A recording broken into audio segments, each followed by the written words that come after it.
Doing on this fine Wednesday? What's going on? It's Kyle Henderson of Bama Football on YouTube, joined by Ty Hayes. Ty, what's up, man? I appreciate you being here. Man, happy to be here, blessed to be here, and what a week it is. Not only do we have Thanksgiving, I'm grateful for being here with the one, the only Kyle Henderson. I always say this when we're on Bleacher Report, man. You are synonymous with Alabama football. It's Auburn hate week.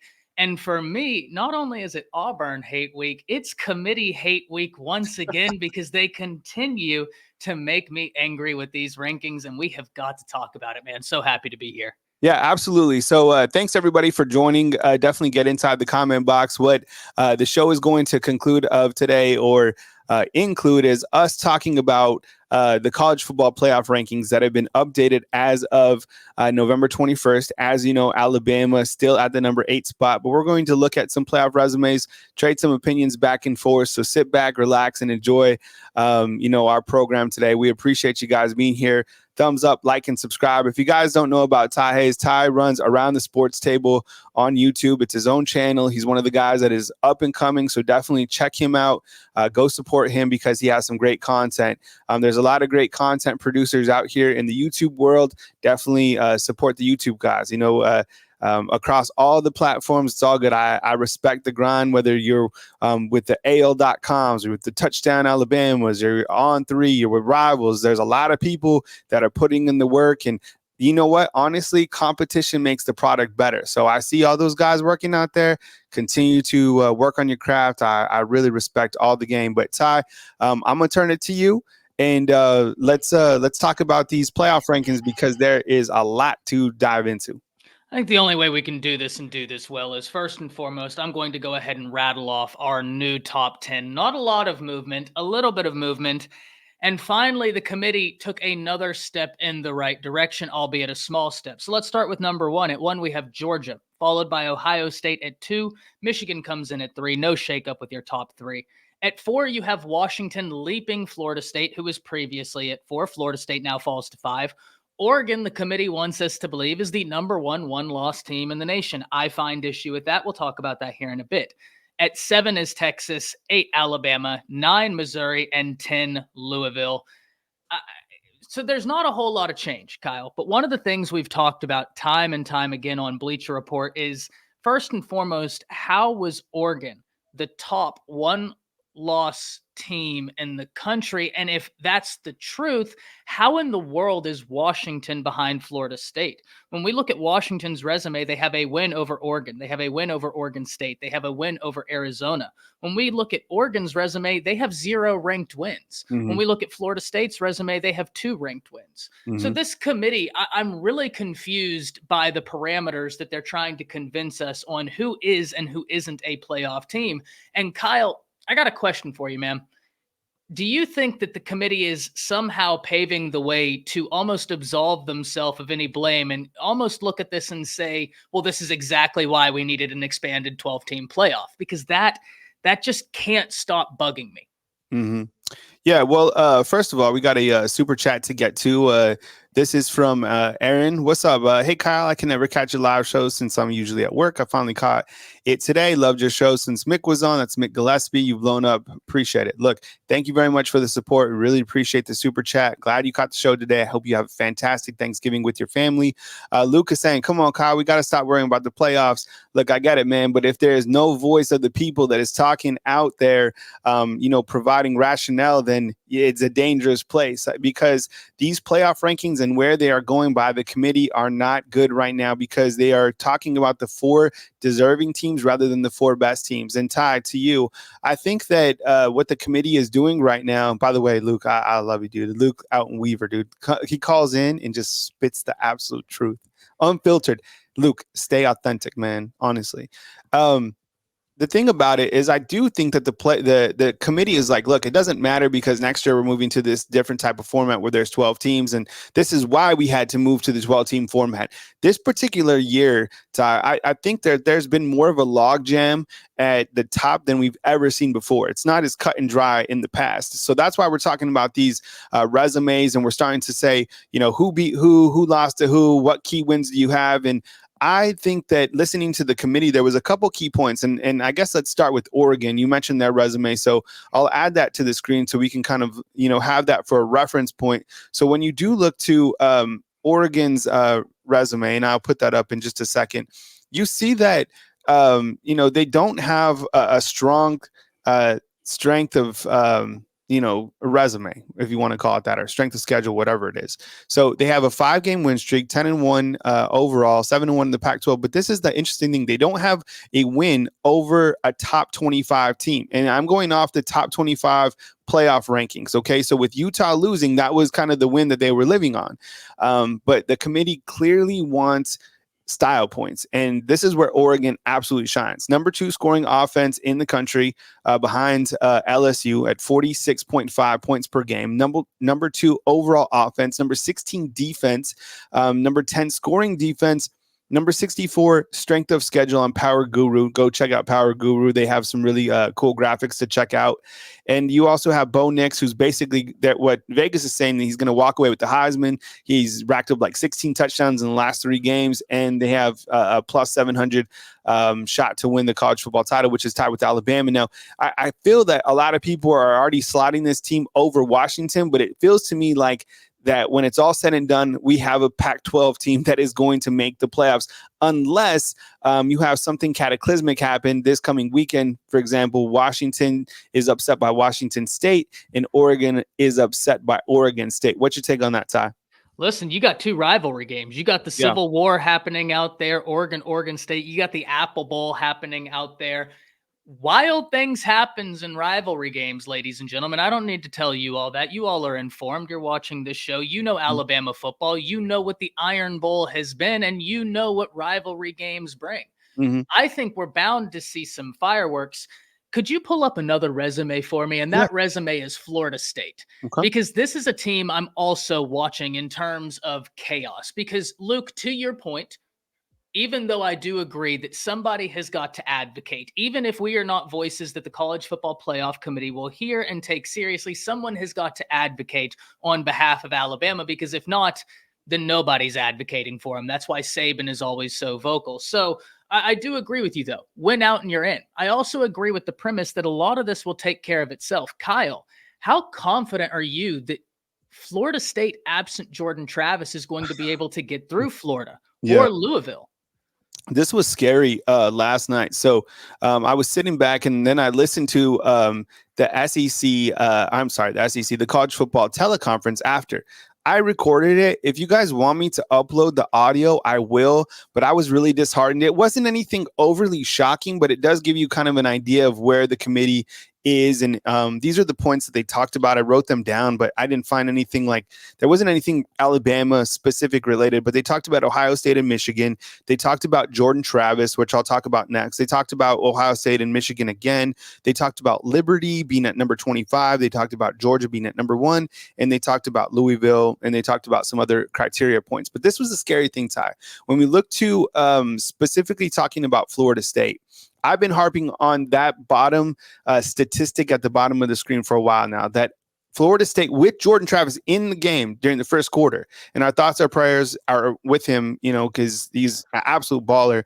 But with him in the game, they were losing 13-0 in the first quarter. And you've heard me before say that if that was Alabama, Alabama would be kicked out of the playoffs, blah, blah, blah.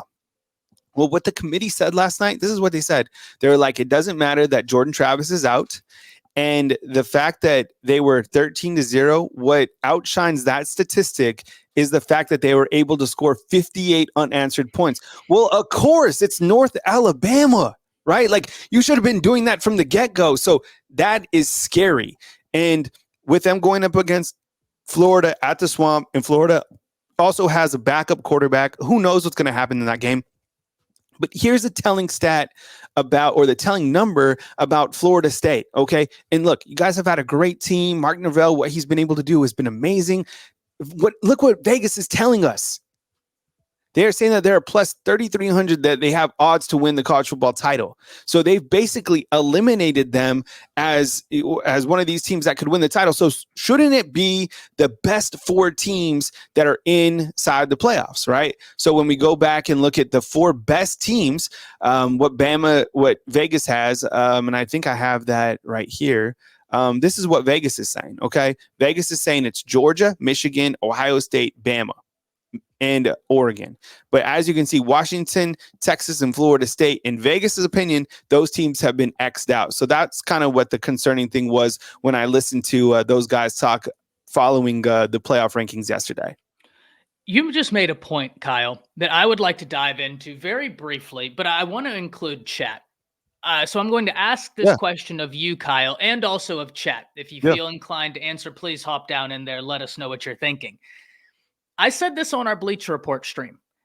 I am of the mindset that Alabama is being penalized more for the win against USF because it was a close win than they're being penalized for the loss against Texas. Now, if someone is sitting there, their eyebrows raised, and they say, I completely disagree, completely fair, but allow me to explain. Oregon has a loss to a good team. I grant you that, Washington, but Bama's losses to a top 10 team in Texas. Bama has then gone out and beaten 3 ranked teams by double-digit point differentials, and they're being ranked behind Oregon. What that tells me is the only thing Oregon didn't do is have a close game against a USF. They had a close game against a Texas Tech, though. What do you think about that, Kyle? I mean, it's crazy. I still think that group in that room still is living off those first 3 weeks of Alabama, and still looking at the fact that I don't even think that they probably realized that Alabama was actually leading Texas late in that game. And the Texas credit, they came back and scored 14 points on the back end. And then against South Florida, we all know what was happening there. Coach Saban was playing chess in that game. He was sending a message to the entire world and really to his team. And he gave, other quarterbacks an opportunity, but it was really Milroe that was going to be able to lead this team. And since he's been able to, hand the keys over to Milroe, look at how this team is completely transformed, and look at their resume. I mean, their resume really speaks for itself. And I think they have probably the second best resume behind Georgia. And we'll bring Georgia's resume up here in a little bit. But if you look at Alabama's 9-game win streak, 7-0 in SEC play, beat number 13 Ole Miss, beat number 15 LSU, beat number 18 Tennessee. Not a lot of teams within this top 8 can say that. They did lose to number 7 Texas. Points per game has improved. Their second half points have been fantastic. 23rd ranked defense in the country. Their strength of schedule dropped from number 2 to number 20 after they played Chattanooga in that back end game. Milroe's play has been truly dynamic. Their defense is absolutely dominant, and they have, it should say plus 700, plus 600, plus 700. You guys get the drift in terms of winning the title. So this team's resume is fantastic. And look, we know what they have to do, but this is the scary thing. Okay, listen up. This is a scary thing. With my alma mater beating the brakes off of Auburn, I think it hurts Alabama, and here's why, or why it could hurt Alabama. Because let's say in the Iron Bowl, okay, a game that is it's a classic in the world of college football. All eyes are going to be on this game. If Alabama guts out a win at Jordan-Hare, like, who knows what this game is weird. And I know that Auburn isn't the team that we thought they were. And someone was like, stop making Hugh Freeze be the boogeyman. Get it. He's not, but he's beaten Saban twice. Right. And they played 5 times. That game's weird. So whatever. So let me just say this, let me ask you this. If Alabama beats Auburn by a score of 24-10, people are going to be like, look, that's not the Alabama team that, they couldn't do it. This Auburn team was beating Georgia 10-0. We don't know what's going on over there. So and now the pressure is on Alabama, probably not from the players' perspective, but from the committee. You have to show that you can beat Auburn like 52-0 to really gain credence. And that's not going to happen. I think Alabama wins, probably by 10 points, 14 points, but this rivalry game, this is Auburn's Super Bowl. They've been practicing for this game. Even the players said it. They're like, we didn't practice for New Mexico State. So that's kind of why that game worries me this weekend, is because not because if Alabama's going to lose, but because of the outcome of the point total is going to matter in the next rankings and thereafter. I 100% agree. Perception is so big in terms of how this committee is going about their business. Should it matter if Auburn loses to Alabama by 10 to 14 points? No, that should be viewed as a good win because we know the history of this game. Kyle, Mm, you talked about Hugh Freeze versus Nick Saban, but let's also remember Nick Saban in Alabama in that stadium, Jordan Hare. yeah. It's been proven to be one of the tougher places for Hmm. Alabama to play. Yeah. Freaky things happen. I'll Yeah. be there before the game, burning sage, saying prayers. No worries. I'll try and take care of what voodoo I can, but Hmm. we know what this game is. I Yeah. think you hit the nail on the head. Alabama now has to go out there and they have to leave no doubt. They have got to Yes. be undeniable. Yes. Now, I think that there is a positive here, Kyle, and I think that it stems from the leadership of this team. Hmm. Malachi Moore, for the second time this year, said something, and he always gives great quotes. Yeah. But he said something this year that I thought, if you're not listening to what he just said, you're doing yourself a disservice. First was earlier in the year when he said the team had the realization that they were pretty much already in the playoffs. Hmm. They had to win every game and win well. Hmm. The second was when he said, I threw out the 24-hour rule this week. The second that Auburn game was done, I was grinding film. Hmm. They're locked in. I think the players, Kyle, recognize what you're talking about, Yeah. and they understand they have to go out there and really take care of business. You know, you talked about wanting to see Georgia's resume, and I think we should talk about that. We also need to talk about how this whole situation could ultimately take care of itself because we have Ohio State and Michigan going to Yeah. play each other, Georgia, Alabama going to play each Mhm. other, Oregon, Washington going to play each other, Texas, and I don't know what's going on with the Big 12 championship right now. That is an absolute joke.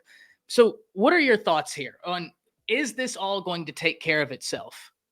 Yeah, I mean, so a couple things. So someone said, if you haven't watched Roydell Williams, Kool-Aid, and Tim Keenan's interview from yesterday, go watch it. It's hilarious. It's a good vibe. It's like just what you need from the players. And somebody was like, the players are too laxed. No, no, no. What this tells you is when you are really well prepared, and this I got this from Saban. I get a lot of things from Saban, honestly. He's like, when you're prepared, you have low anxiety. That's just like anything in this life, like your job, whatever it is. Like when you are prepared, you don't have anxiety. And I think yesterday, what we saw by those guys having a good time, not that they're overlooking Auburn by any stretch of the imagination. They all talked about the Iron Bowl. They all talked about being from the state of Alabama. What do they all have in common? Kool-Aid from Birmingham, Tim Keenan from Birmingham, Roydell Williams just outside in Hueytown. Roydell Williams said in another interview that he can get from Hueytown to Tuscaloosa in like 40 minutes. We're like, how fast you driving? but the point is, these guys know what's at stake with a rivalry game like this, and I wouldn't put it past Alabama to be completely laser focused on this. And these guys know, and like you said with Malachi Moore, they know what's at stake. So style points are something that is certainly needed. And let's look at that Georgia resume because, like you said, could it all work out? Yeah, 1,000,000% because the Pac-12 championship is going to take place. And so is the Big Ten championship, which is taking place this weekend. But look, check out this Georgia resume. And if Alabama is able to beat this Georgia team, then how are you going to leave out Alabama? Because this Georgia team, at first, when they didn't have these 3 wins under their belt, it was kind of impressive. But now they got Brock Bowers back. Carson Beck is playing out of his mind. And check out this resume right here. This is the best one, 100%. All right, so check this out. Read it out, Ty. They're on an 11-game win streak, 2-time defending champ. They're number 5 in scoring defense, number 5 in scoring offense, dropping 40 points per game while only allowing 15. They've beaten Ole Miss. They beat Tennessee. Number 4 total offense. They beat Missouri. They have the number 9 total defense. Look at this. The number 53 in strength of schedule, which I understand that right there isn't going to be something you look at and hang your hat on, but ignore that one when we look at the wins they've had that they will have to down Alabama. Yep. Number 5 in completion percentage at 72.3%. To your point, Kyle, Beck has been phenomenal. And one of the things we have got to give credit to Georgia for is whenever Bowers went down, they looked around and said, oh, yeah, by the way, we're still loaded in terms of weapons. We have them everywhere, and they started spreading the ball around and playing a much better brand of football, and now he's back, and Yeah. they're even more dangerous. If Bama downs this team, Oh yeah. good luck leaving them out. That's going to be a tough argument. Yeah, 100%. And I think that, like you said, I mean, it can all work out. And everybody's been saying the uncommon box, just win out. And I think for the most part, that's right, because you beat a team like this, Georgia, the two-time defending champ. Georgia at that point would be on a 12-game winning streak. This season alone, they would have won 30 games in a row. Kirby Smart just has his team playing at an ultra high level. And the best thing for Georgia was to be put back at that number one spot. It's impressive to see what Georgia has done. They beat Missouri, they beat Ole Miss, they beat Tennessee in back-to-back games. That is a very tough gauntlet for those guys to go through, and they've looked dominant in each of those games. Here's another key fact. Jeff wants to see Bama's resume. Okay, I'll throw that up in just a second. Here's another key fact. All right, so the AD from Kentucky, and you've heard me talk about this, but I think this is so important. He saw Georgia and Alabama this year as Kentucky faced Georgia and Alabama, and those scores were somewhat similar. And I think the way that Alabama played Kentucky just recently, that was impressive. I mean, they completely dominated that game. That last touchdown shouldn't have counted. That should have been a fumble. Besides that, I mean, you got to look at how these teams are trending. That's why, and I'll put up Bama's resume right now. But Ty, let's also talk about Texas, because the way that Texas has been playing, and granted, look, Texas has played a tough schedule according to Power Guru or whatever, but the way that they have been playing in their last three games compared to how Alabama's played, I mean, are they trending the right direction? What's going to happen this weekend when they play Texas Tech? So a lot of things could shake out, but here's Alabama's resume. I'll read it out. 9-game winning streak, 7-0 in SEC play, beat number 13 Ole Miss. So you have 3 wins over top 25 teams. I think that screams a lot to me, and so does the 7-0 in SEC play. And here are their style points. Look at that second half preparation. I mean, 203 to 80. And yesterday we talked about this as well. Tommy Rees is up for the Broyles Award. I certainly think that he's done a great job in this back end. He's done a better job. But the real G of this team is Kevin Steele, and the way that Kevin Steele has been able to kind of lay back that foundation for Alabama. And what did Kevin Steele say at the beginning of the season? Because we don't get to talk to assistant coaches when you're at Alabama. You got one time, media day at the beginning of the season and during the bowl games. And he said, look, he was like, the Alabama standard never left. And what that told us was it never left, but other people were added and other people were subtracted, meaning that Kevin Steele went to Auburn, he went to Miami, went to other places, and you had Pete Golding, who was running the defense for the last several years. And you can see a tremendous change from Alabama's defense. So if anybody should be up for the Broyles Award, in all respect to Tommy Rees and the young coach that he is becoming, it should be probably Kevin Steele and the job that he's done, because he has really transformed this incredible Alabama defense back to the standard. You know, everybody was talking about, we want back to the standard. You got it. You literally got the standard of football. And for Alabama to only be allowing 17 points per game in this new age of college football, where, the average is like 30 points a game, 24 points. We've changed. We're in a complete different world of college football, where teams are throwing the ball all over the place. Kevin Steele has instilled that defense back to Alabama. 100%. He is reignited what we came to expect from an Alabama defense. And I even think wherever they rank in total defense, I think that resume said they were like 23rd. If you look at the advanced metrics, which equate like quality of opponent and everything, they're top 10 in almost every category defensively. This Alabama defense has been real impressive. They've just played some insane offenses. You're talking about Ole Miss, that's a top 15 offense. Right. You're talking about LSU, that's the number 1 offense. Mm-hmm. Tennessee, one of the best rushing attacks in college football, certainly in the SEC. Texas, very balanced top 25 offense. And yet Alabama's defense puts up big numbers. I love that about them. And I think that that's going to be something that carries them not only on Saturday, but against Georgia, because this Kevin Steele defense is just a little bit different and the leaders on it are a little bit different. Well, we have Texas's resume up here. They're on a 5-game win streak. They're 9-1, 7-1 in the Big 12. Number 30 in scoring offense, 32.9 points per game. Their marquee win, they beat Alabama. They lost to Oklahoma. Now they do hold wins over Bama, the ranked win we just acknowledged, and then K-State. They have the number 37 defense, the number 15 offense, the number 3 strength of schedule per Power Guru, and they have Texas Tech next, and then the Big 12 title, which, by the way, you want to talk about amateur. The Big 12 trying to implement tiebreaker rules 2 weeks before their championship game. That's amateur. I completely see why Texas and Oklahoma want out of that. They don't even know who they're going to play because the Big 12 did not set adequate expectations at the beginning of the year. I mean, this seems like something that would happen in Pee Wee. But Texas is an interesting conversation. They haven't played as well at the back end of their schedule. But Kyle, here's a question I have for you. How much do we weigh them losing Quinn Ewers for a few weeks and that affecting their play? Like, how do we view Texas right now? I think the way that we view Texas is based off their last 3 games, because I think that you had a quality backup come in there. So he played against Kansas State in that overtime game. So I guess you could look at that as you had your backup in. I think that this Texas team, the two out of their 3 last wins come by a combined score of 6 points. I didn't think they looked overly impressive against Iowa State. With that said, they did win by 10. And look, their wide receivers are so dynamic. I mean, they absolutely are. They're living off that win against Alabama. As you can see, they don't have another top 25 win. The Big 12 doesn't have a lot of, teams in that top 25. So their only, loss is to Oklahoma, who hasn't really played well down the stretch. That was a neutral site game as well.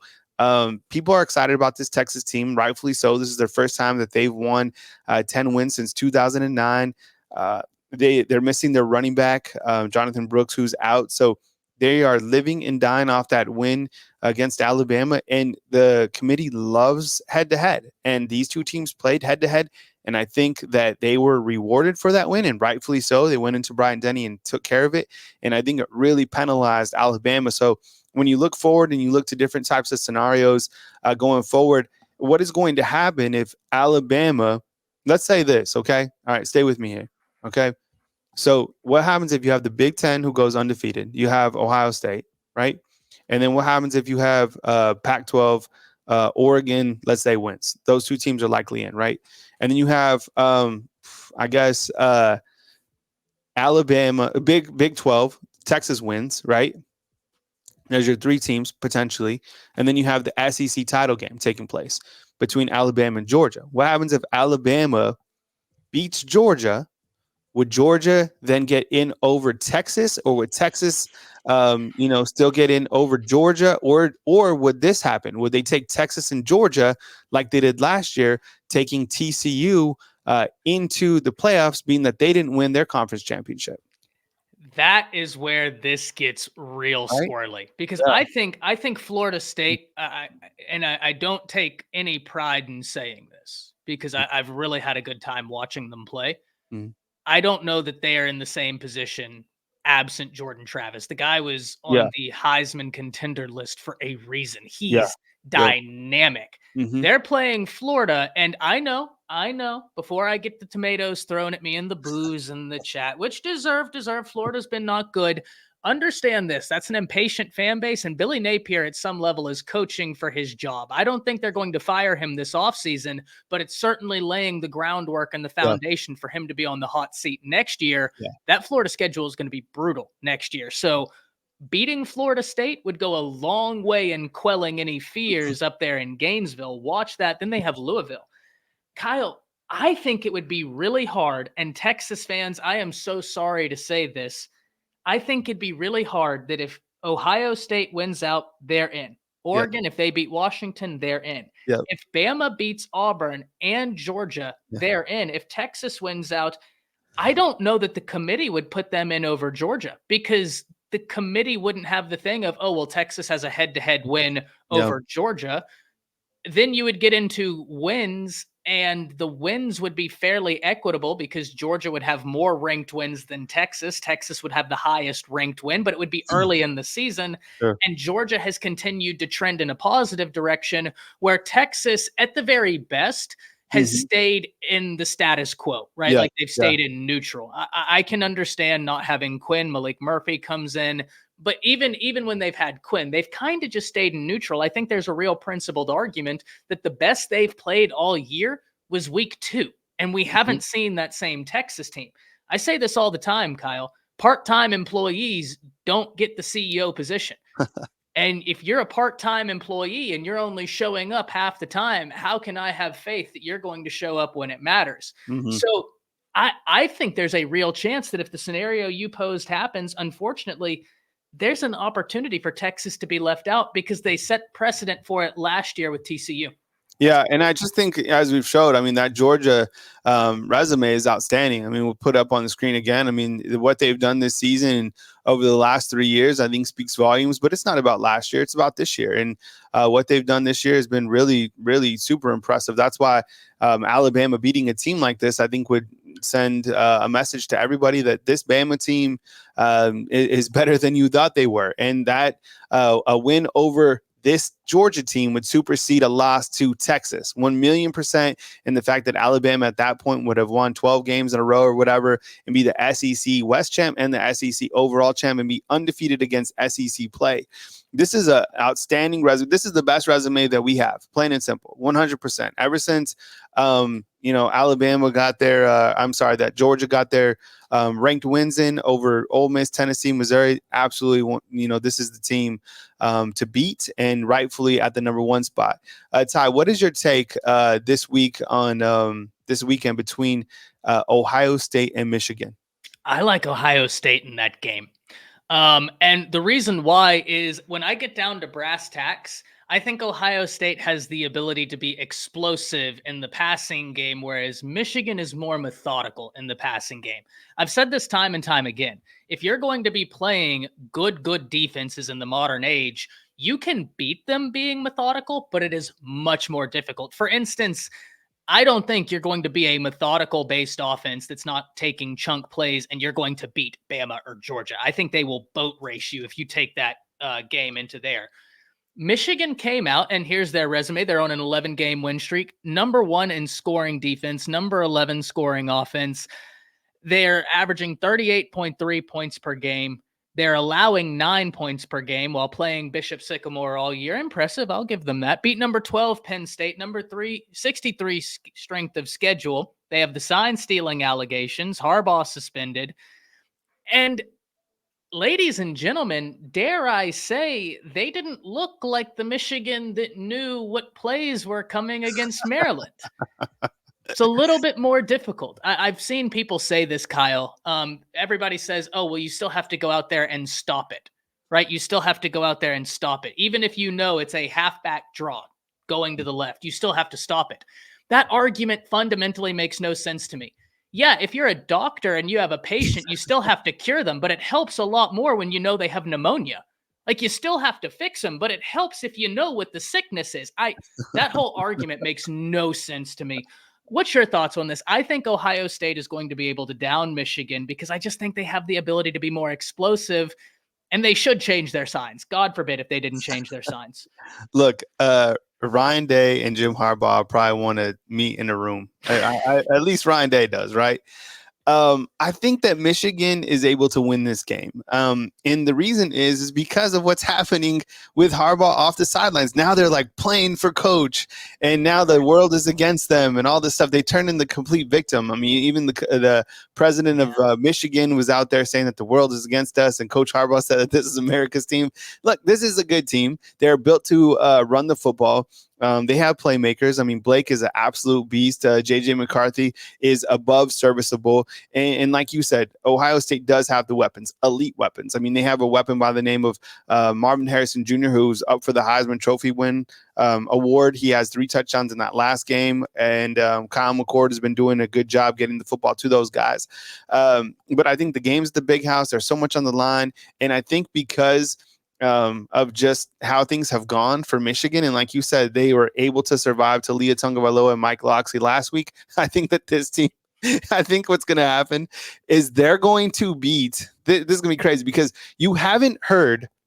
No team talks about the sign stealing unless you're playing them, right? I can only imagine what's going on with Ohio State and the sign stealing and all that stuff. Now, listen, if we come back and somehow Michigan is number 1 and Alabama is number 4, can you imagine all the sign stealing talks that we're going to take on the call-in shows that everybody's going to talk about? Because if it hasn't happened, then it doesn't bother you. But once that would be presented, then I can only imagine what's going to happen. So I think that Michigan is able to beat Ohio State. It's going to be a tight game. And who's to say that, because this committee, look, the AD for Michigan is on the committee as well. Who's to say that, that 2 teams from the Big Ten don't get it? I would riot. Listen, I'm a hop, skip, and a jump away from where the college football playoff committee. I would be outside with a sign, just like in peaceful protest for days, right? Just you'd see me out there with my Whataburger right next to me and a sign with a sad face. I'd be protesting because this is where the committee just drives me up a wall, Kyle. Isn't resume supposed to mean something? You put together all these beautiful resumes, and for the college football fans and all of us, we're looking at them thinking, man, this is awesome, getting to sit here listening to college football talk, seeing these resumes. Well, the committee would look at that and say, not interested. No. Like, I don't, to your point, I think they could do something like that because they're not looking at resumes right now. Mm-hmm.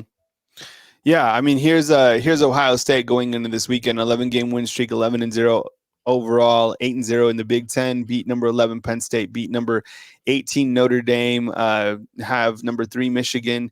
Up next, number 35 total offense, number 3 total defense, number 51 strength of schedule and power guru, elite weapons on offense, as we talked about it, plus 500 odds to win the title. So going into this game, so much on the line. Ty, do you know the line? What's the line on this game between Michigan? Do we have that? If you guys are inside the comment box, quickly look it up. Is Michigan favorite at the Big House? I would assume somebody will know it in the comment box. I'm making it a point to try and beat chat. I don't know. Chat's, man, you can't. Michigan's favored by 3. And what do we always talk about when we're talking about betting? If you're playing in your house, usually that's a 2 to 3 point swing. So Vegas is trying to tell us it's fairly right down the middle. Yep. Yeah, I mean, look, that's another rivalry game. It's just at the Big House, and I think that Michigan continues to find a way to keep going, and I think that they're able to beat Ohio State. Ty, let's talk about the Iron Bowl taking place this weekend, and New Mexico State was able to beat Auburn last week, 31-10. This team wants to establish the run against Alabama.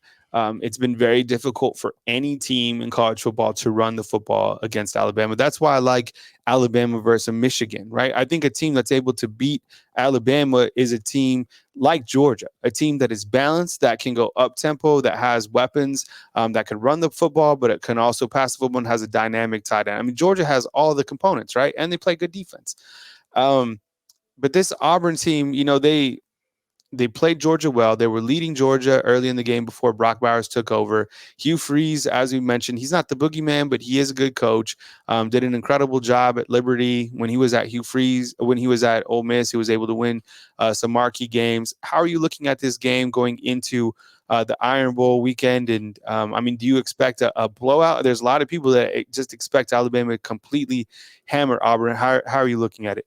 Listen, I think that you look at that loss to New Mexico State University, and obviously all of us, not only being Alabama fans, but being SEC fans, we pile on, right? Deservedly so. Mm-hmm. I said this last year, if you lose to a 4-letter acronym team, you deserve a little bit of friendly bullying, right? That's pretty sad.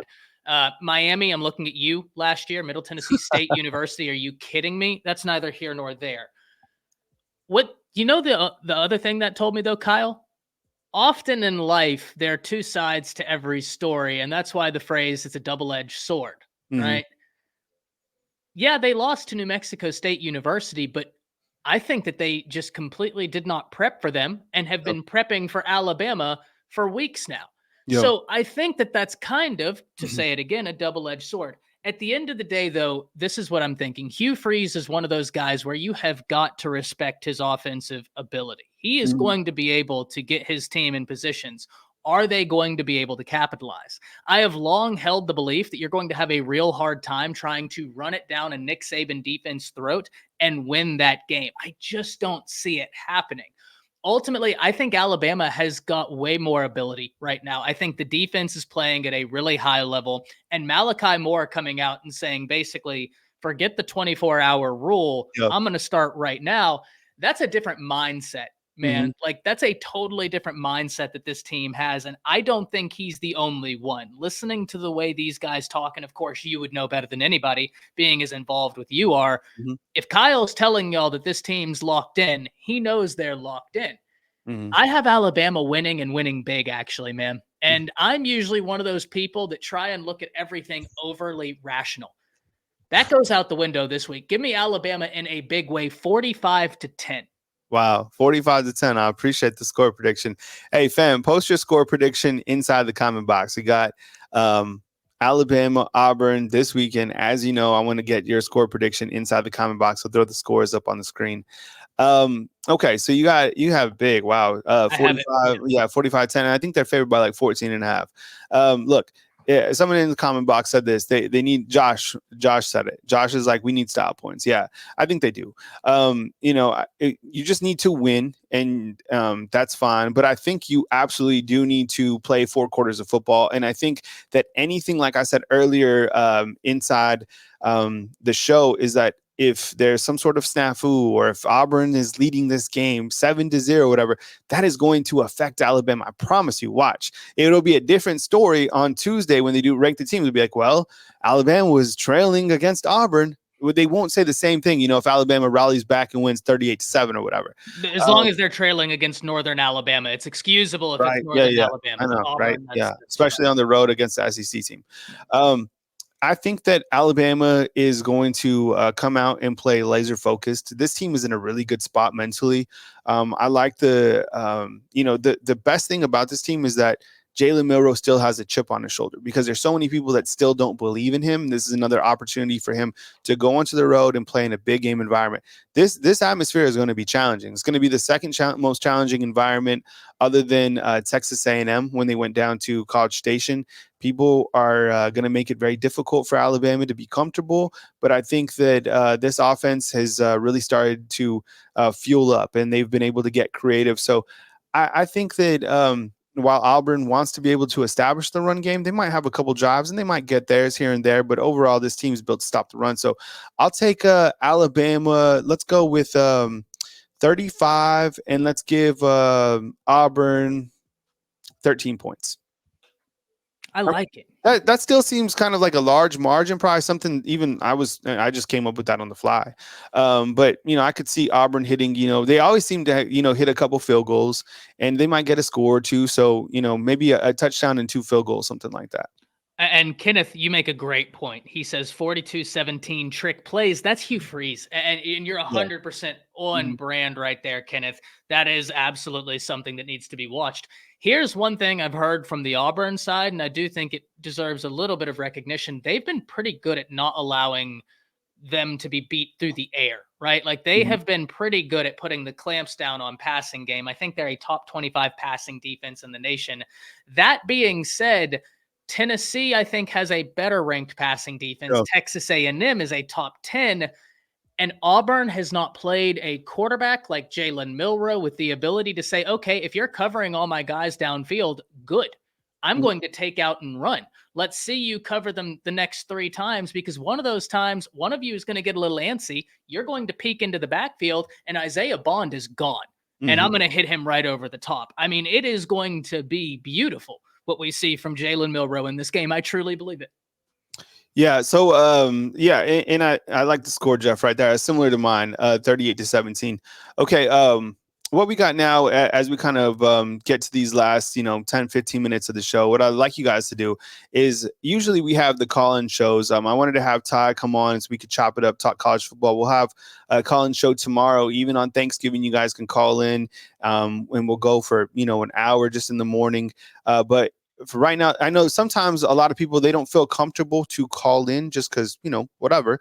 So I'm giving you guys an opportunity right now for these next 10 15 minutes to post questions inside the comment box that you have for us. Oh, you can't even see me. There I am. What's up?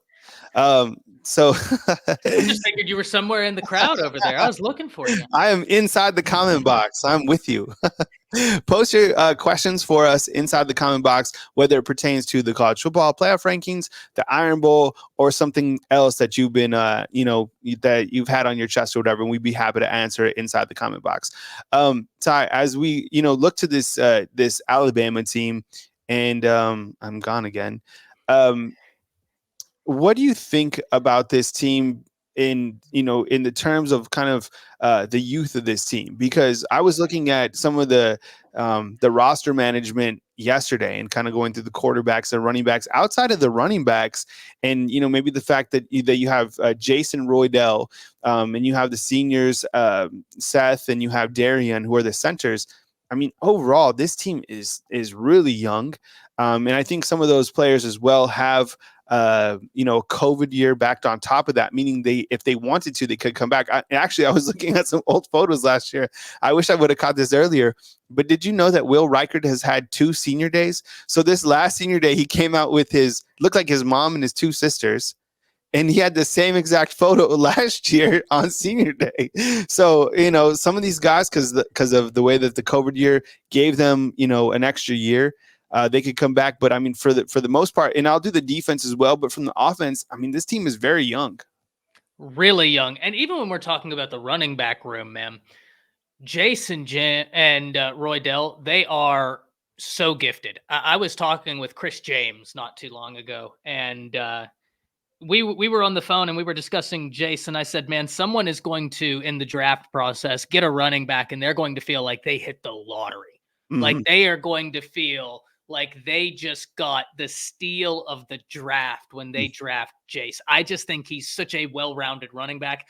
Granted, and I will always put this forward, I'm from North Texas. That's where I'm currently sitting. And so I will always advocate from those North Texas guys. Like I'm always going to do it. But you look at the youth, Milrow coming back. You look at Proctor, who has continued to get better. Tyler Booker is only a sophomore. Jaden Roberts still has time. Right tackle has to be figured out, but luckily you have Alenin, you have McVay. You have got a lot of talent coming in. Keep your eye on Jordan Seaton, by the way. Long way to go in that battle, but I'm really excited about that. But if we are talking about the running back room, Kyle, you still have Jamp. You still have Justice Haynes. And do you know who people aren't talking about enough? But when I have seen him hit the field, it is like one of those flashing lights where you can't ignore it. Richard Young. Yeah. When he touches the field, it's obvious that he is going to be a problem for defenses to stop. This offense is so dangerous with the use they have. And Jalen Hale, I don't even think we've seen him scratch the surface, ladies and gentlemen. Yeah, I mean, I have the running backs right here on the big board. As you can see, you're going to lose Jason Roydell and the guys coming back. I mean, as you said, Richard Young, Justice Haynes, Jan Miller. I mean, that is going to be an ultra talented room. And then, as you were just talking about with the wide receivers, I mean, look, Jalen Hell's only a freshman. Chaz Preston's a red shirt. Look at those sophomores. I mean, so like people are starting to talk about Evan Stewart, but he hasn't even gone to the transfer portal. I think there was a rumor that said that the Texas A&M wide receiver looks to be going to the transfer portal, and a destination would be for potentially Alabama and Oregon, all the schools that throw the football. Right? It's going to become a bidding war, as we know, if he does in fact get into the transfer portal. And someone even said that he wasn't scheduled to go with the team this coming weekend, for their final game. I don't know if that's true or not. I guess we'll figure it out this Saturday. But when you come into a room, look at all these sophomores, and what is Ja'Cory Brooks going to do? What is Malik Benson going to do? You're really only losing Jermaine Burton, but this wide receiver room with the sophomores, they're pretty heavy, right? I mean, Kendrick Law, baller. Isaiah Bond, baller. Kobe Prentice, baller. Manuel Henderson, baller. Didn't even get to see him. Jalen Hill, baller. I mean, the Amari Jefferson guy, that guy is so talented, and Rico Scott. So there's so much talent coming in. Got a couple questions now coming in. Take a couple of those as well. Let me get those posted. Let's see. Kyle, can you ask your question? Can you ask your New Mexico State people for their game plan? Yeah, I'm a alum of New Mexico State. Yeah, definitely hit up James Hall, who is the associate AD, ask him what they do. Honestly, they went to their tight end. They took across like intermediate stuff. Really hurt Auburn 100%. They moved the football. And in fact, they were just more physical. Did you see the quarterback literally got one of the Auburn guys and just body slammed on the ground? So I think physicality. Aaron is asking, who do you think will score the most TDs versus Iron Bowl? Let's go with Jalen Milroe. I think he has maybe 5 total touchdowns, maybe even 6. I think he's just playing at that high level. Three passing, 3 running, something like that. Curtis, what's up? He's saying if there is no committee next year, how will that work, Ty? So basically, from what I understand right now, you're going to have your automatic bids for conference champions. So we could have a New York Giants situation where, let's say last season, Kansas State beat TCU. Kansas State would have gotten into the college football playoffs. Now, outside of that, the way I understand it, automatic admission for your conference champion. You're going to have the highest ranked non-power 5. If I do remember that correctly, there was a stipulation for that. And then you're going to have the highest ranked teams that didn't win a conference championship to round it out. I believe, I haven't checked out the specifications in a while, but I do believe that was the parameters for the playoffs starting next year. All right. Thanks for that, Ty. Taekwon is Taekwon. Did I say that, Lewis? Let's forget Auburn. Who is the best matchup for Bowers, McConkey, and St. Jackson? Man, I mean, look, that is a dangerous trio. Man, Malachi Moore has been playing at a very high level. Brock Bowers has been able to eat up Alabama before. I mean, Kool-Aid's been playing at a really high level. So has Terrion. And I guess it's something that we really didn't talk about as well is Devontae Smith is back in action. So you have him at safety and probably a healthy Jalen Hell. You have Trey Amos who's came in. So I don't know. What's your quick take on that in terms of the matchups against Georgia's elite trio, receiving trio? So look, in terms of the outside, they're going to try and get McConkey. They're going to try and get their guys involved. There's no doubt about that. But I like Alabama's defensive back room, especially as they've continued. When we talk about Brock Bowers, ladies and gentlemen, whenever we talk about Brock Bowers, he's one of those people who the question isn't how do we stop him? The question is like, how do we mitigate him as a factor? How do we try and take him out to where the quarterback looks at him and then he's got to go off of that progression onto a different progression, try and make the quarterback make mental errors. Brock Bowers is one of the most gifted players in the game. That being said, Malachi Moore, ladies and gentlemen, he had that back injury a few years ago. And for those of you that know, you know, back injuries are really, really finicky. They can re-aggravate really easily, and you have to just let them heal. If you get up out of bed wrong, you can re-aggravate a back injury.